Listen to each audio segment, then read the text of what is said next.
Hi friends, welcome to the Inspiring Heights podcast. I'm your host, Vanessa Kaiser, and I am so excited to be here with you today. Thank you so much for tuning in to the 12 Days of Christmas series here on Inspiring Heights.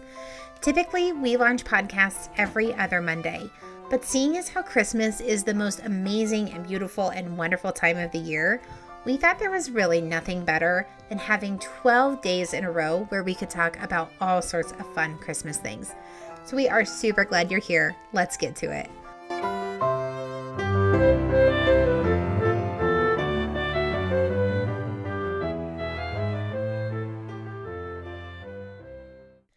Hi friends, welcome to another episode of the 12 Days of Christmas series. I'm super excited today because I have my very favorite person in the whole world with me. Hi babe. Hello. Can you introduce yourself in case there's listeners who don't know who you are? I'm Ben. I'm Vanessa's husband. Usually try to stay behind the scenes. This is the second time I've had you on this year. Yep. I've twisted your arm to be on. Yep.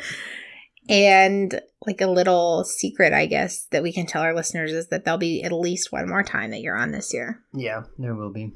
You're going to impart your wisdom to us. No, I don't know about that.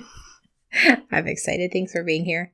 Yep. So a lot of what we've been talking about with the 12 Days of Christmas has to do with traditions. And there has been, at the end of every episode, we have asked guests to tell us what their favorite Christmas tradition is. If it's just me recording, then I talk about either a tradition that we have, that I have had with my family in the past, or a tradition from around the world. And it's been really fun to do some research about traditions around the world because I feel like there's Hallmark Christmas movies I watch where I'm like, I want to do that. Swedish tradition. That's so cool. I want to throw my shoes at the door. But today I thought it would be really fun for us to just really briefly talk about what traditions we've put in place as a married couple and why we feel like traditions hold some significance in the family. Okay. So let's start with, well, first of all, just to give listeners a little bit of a history, the first Christmas we spent together, we were actually married. Yep. So our Christmas traditions started early and when we were married. Early in married life. Yep. Well, honeymoon. Yeah, we were definitely in our honeymoon. Yeah. What is one of your favorite Christmas traditions that we have? I think probably we decorate a gingerbread house every year. Yeah. We each do one independently. And then, we send pictures to our family and they have to vote on it. I don't think I've won yet. But... Yeah, that one is so fun. I really like that one because it's kind of an entire process because we make our own gingerbread houses. We have all the molds for the house itself and the little gingerbread men and the candy canes and Christmas trees and all those things. So we make those ourselves, which is its own fun thing. Yeah. And then we did some research about frosting that also is known as glue. Yeah. It works. It works. And then we kind of have made it a little bit of a sport to find anything that will make the gingerbread houses really special. Yeah. We have anything in the store on sale. Yeah. We legit opened Christmas boxes this year to be oh, this is for the gingerbread house. I think another one of my favorite Christmas traditions, although it's been a little rocky, but I feel like we're going to work it out one of these years, is buying books for each other at Christmas time. Yep, buy a book for each other. It's a Christmas present. And then the goal is to have it read by Easter. That hasn't always worked out. No. So, okay, I just have to tell listeners. So the first year, the book I bought you was not a good book. We wanted to go fiction.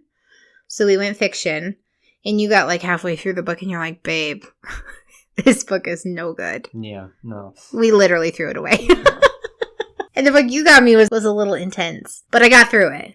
But probably not by Easter. Yeah, I don't remember. And then this year we did classical fiction. And I got through my book. I got through Great Expectations. I don't think it was by Easter. I want to say it was by the 4th of July. And you got me, what's it called? Gulliver's Travels. Gulliver's Travels by Jonathan Swift. So this is a little bit embarrassing, but Ben does not think that I have the widest range of reading genre. Like, I really love I really love historical fiction and like Christian lifestyle books and Karen Kingsbury. That basically sums up my reading genre. And I actually read quite a bit.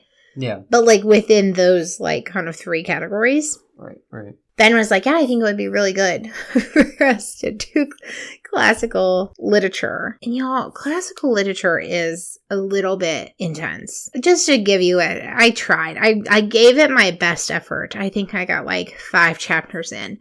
But they were like little mini humans in this book. They're like an inch tall. And they like march around. There's this whole kingdom. And they like tie up this like normal sized human. It is just very weird. I don't get it. I tried. I was like, ooh. So I've kind of resolved that I'm not going to finish that one, maybe ever. There's definitely been some traditions that we have wanted to put in place, but have not quite like succeeded in yet. One is reading the Christmas Carol every year in December. That one I had to show you the Muppets version of it first, so you wouldn't be surprised. Yes. You have showed me, you have informed me.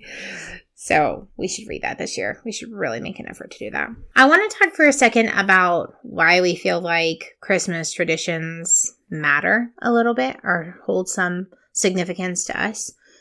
And then how we would encourage people to consider starting some Christmas traditions of their own. So let's start with why we think it matters or it's important to us. Why does it matter to you? I guess for me, it's a time of remembrance. It's similar to the feasts that God put in place in the old law.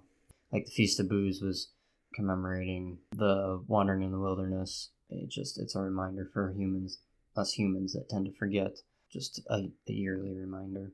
Yeah. And for us, it's one of the most important events in Christianity is Christ coming. Yeah. The first coming. Yeah. That's really good.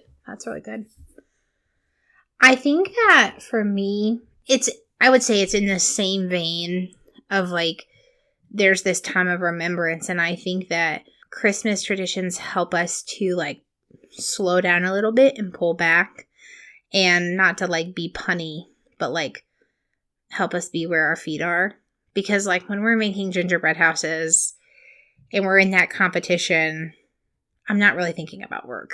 Right. And I'm not really thinking about like that the clothes need folded and put away. Right. I'm like very, very much present there. And I think that we've talked a lot about that throughout various shows in this series, that we really want to like pivot so that we are intentional, that we are present. And part of that is doing things that bring us joy and even just happiness. Like gingerbread houses just bring us a lot of happiness. Yeah. And getting to like spend time with you that is uninterrupted and quality time is what probably brings the joy. Not probably. It is what brings the joy. Right. I would agree with that. So what advice would you have for people who maybe don't have a lot of Christmas traditions, or they're in a new relationship, or they're newly married, or they just have young kids and they're like wanting to start these new traditions? I would say probably start simple, like maybe pick one thing. Like I wouldn't try and make 5 or 10 new traditions in a year. I would just pick one thing. If you want to add more, add on the next year. Yeah. You're so wisey. I knew we needed you here. One last thing before we go that I want to ask you about. Well, there's actually 2 things I want to ask you about, but before we get to the very end, one of the things we didn't talk about that has been a part of our Christmas traditions each year has been studying, like practicing Advent. Yep. And for me, I would just say that that time of really intentional like study and focus on not just the birth of Christ, but like the prophecy leading up to it really helps to give us the entire picture, remind us of the entire picture that was and that is to come and that did come. It just helps to center our hearts around it. To not to sound cheesy, but really like the real reason for Christmas, the real reason of the season. So I love, like, we do it just kind of like we do a normal Bible study where, like, we spend time every morning studying Advent, which is really just studying scripture. And then we come together once a week and talk through, like, what God is teaching us, things that we've observed that we maybe hadn't noticed before, and pray through that. We did that before we got married, and then we did it the first year we were married as well. And then plan is to do it this year. Yep. So this will be our 3rd year. Yeah, we were married right after our honeymoon. Oh, yeah, we weren't married yet. Right. Yeah, the Advent season was pre-marriage. All right, so before we go, I've been asking all of our guests what their favorite Christmas tradition is. And this entire episode isn't about traditions, but I would say, like, in all of your life, in your childhood, what was your favorite Christmas tradition? I don't know if I have a favorite. A couple ones. Or before we got married, I was living in the state capital, so I would go visit that every year. I haven't done it consistently, but in my teen years, I did like a Lego Advent calendar every year. Yeah. Generally the Star Wars one. Although a couple of years my parents bought me the city one. That's so fun. Yeah, that's really fun. All right. Thank you so much for being on the show. Yep. We'll see you next time. Friends, thank you so much for tuning in today to the 12 Days of Christmas here on Inspiring Heights. We hope that today's episode left you feeling inspired and full of Christmas cheer. Hey, you can check us out on Facebook and Instagram at Inspiring Heights or on our website, inspiringheights.org. If you haven't already, we would love it if you would subscribe to the podcast and leave a comment so that people who have never listened before have a sense of what the show's about even before they hit play. Okay, friends, until next time, take a deep breath and be inspired where your feet are. Bye for now.